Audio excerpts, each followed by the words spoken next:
Halo guys, balik lagi sama aku Ning Ayu di EduTalks. Episode kali ini aku akan membahas ada apa aja sih di geografi atau serba-serbi geografi. Tentunya nih aku nggak mungkin kan ngetes sendirian. Aku ditemenin sama kakak cantik dari Pendidikan Geografi UNJ nih. Halo kak. Halo. Kan ada pepatah yang bilang tak kenal maka tak sayang. Jadi nih kita kenalan dulu dengan pendengar EduTalks dengan kakak siapa dan pendidikan geografi angkatan berapa nih kak? Halo semuanya, aku Islamia Karima, biasa disapa Mia dari Pendidikan Geografi 2015. Kamia sendiri kesibukannya apa nih sekarang kak? Saat ini sih masih kerja aja sih. Semoga lancar terus ya kak segala urusannya. Ya, terima kasih. Kamu juga masih kuliah aja nih ya? Iya dong. Iya, Oke, oke. Semangat terus kuliahnya nih. semangat juga kakak. Geografi kan pasti identik dengan kata pasti belajar tentang bumi nih. Mungkin Betul. adik-adik A ataupun maba nih masih bingung nih perkuliahan di geografi sendiri tuh gimana sih, ngapain aja, khususnya pendidikan geografi. Spill dikit boleh kali nih, Kak. Oke, jadi sebenarnya aku itu emang suka mempelajari hal-hal yang berbau alam ya. Walaupun setelah masuk geo itu aku baru sadar ternyata geografi luas banget ya. Nggak cuma tentang alam, tapi mulai dari alam semesta, pergerakan di dalam bumi itu seperti apa, bahkan sampai ke manusianya juga. Karena waktu SMA itu aku cuma dapat pelajaran geografi di kelas 10. Jadi aku baru belajar lebih dalam tentang geo ya saat kuliah itu. Nah, semenjak masuk geografi itu, pandangan aku setiap aku pergi kemanapun itu jadi berubah. Karena bisa dibilang kehidupan sehari-hari kita itu nggak lepas dari ilmu-ilmu yang kita pelajarin juga di geo. Menarik kan? Menarik banget dong pastinya. Terus nih, Kak, pastikan setiap jurusan tuh ada suka dukanya. Kira-kira nih pengalaman Kakak waktu kuliah di pendidikan geografi, suka dukanya apa sih, Kak? Mungkin bisa dimulai dari sukanya dulu nih, yang biar yang seneng-seneng dulu gitu. Oke. Jadi sukanya itu selama 4 tahun kuliah di geografi nggak akan bosen karena akan jalan-jalan terus. Kita ada 3 kali PKL. Dan setiap 3 tahun sekali itu ada yang namanya PKL Raya. Jadi 3 angkatan akan melakukan PKL secara bersamaan di lokasi yang sama. Jadi rame-rame gitu, seru banget pokoknya. Nah, selain PKL, kita juga ada yang namanya field trip. Ada banyak mata kuliah di pendidikan geografi yang akan melaksanakan field trip. Nah, kalau angkatan aku dulu, kita itu pernah ke Baduy, ke Pulau Dua, pernah juga untuk matkul geografi industri, kita datang ke pabrik Marta Tilaar. Nah, itu kan sukanya ya.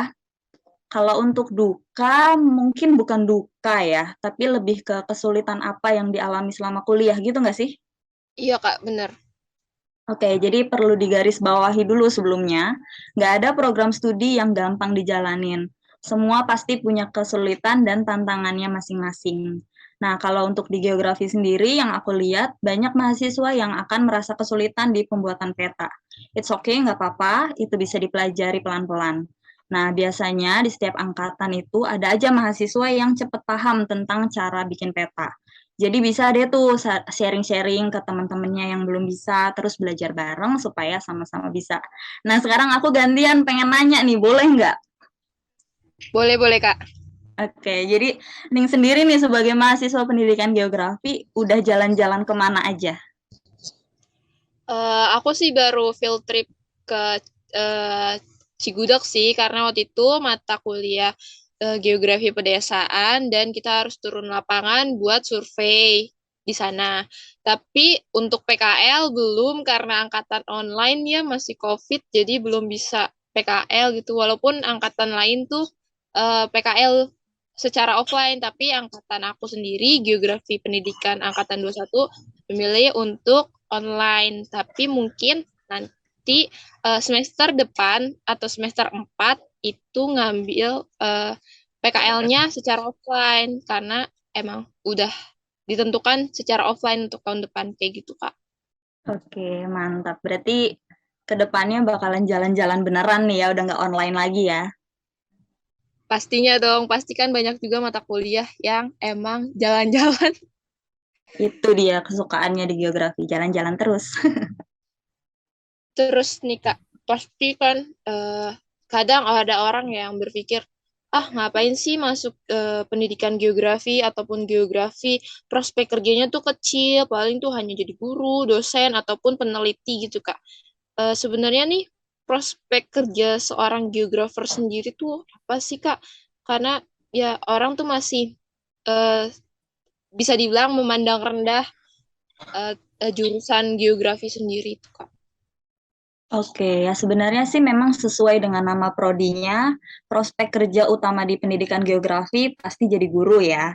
Nah, makanya kita tuh di pendidikan geografi akan mempelajari juga mata kuliah pendidikan seperti strategi belajar mengajar, perencanaan pengajaran, dan lain-lain. Nah, tapi selain itu, kita juga bisa kerja di instansi milik pemerintah atau perusahaan-perusahaan yang memang bergerak di bidang pendidikan.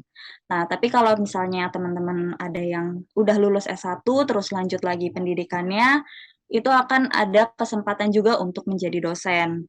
Nah, tapi jangan lupa selama kuliah tingkatin juga soft skill kalian karena soft skill juga akan sangat bermanfaat untuk kalian terjun di dunia kerja nanti.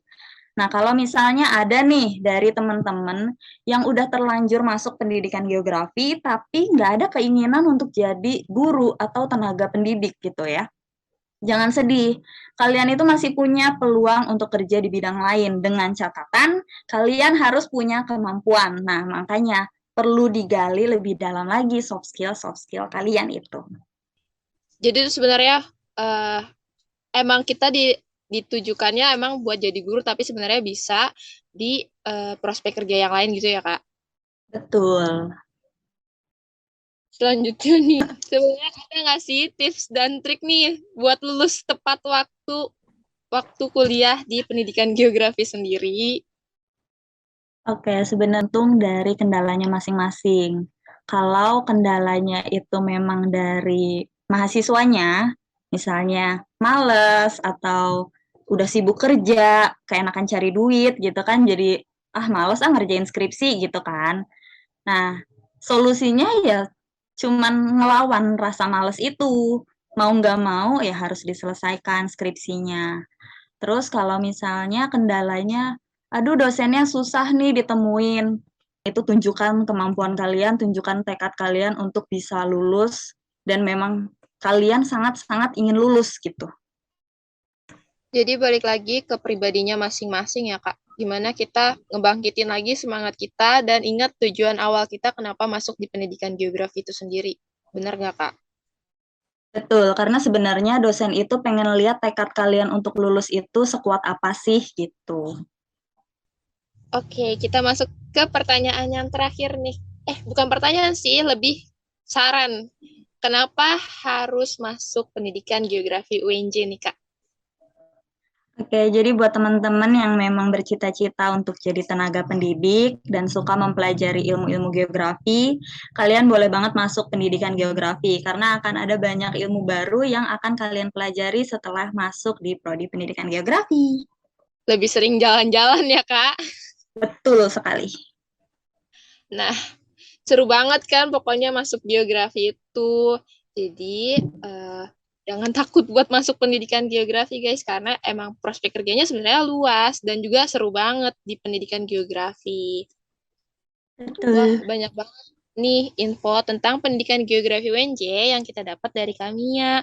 Terima kasih banyak buat Kamia udah mau Ya, nemenin sama-sama aku. ya. Terima kasih ya, Kak. Terima kasih Udah juga mau udah undang aku. Ya Kak, sama-sama. Udah mau nemenin aku ngetes. Ya Allah, terima kasih banyak. Dan berbagi pengalamannya selama kuliah di pendidikan geografi UNJ ke kita semua. Seru banget pokoknya. Sekian EduTalks episode kali ini. Dan sampai jumpa di EduTalks episode selanjutnya. Bye-bye. Bye-bye.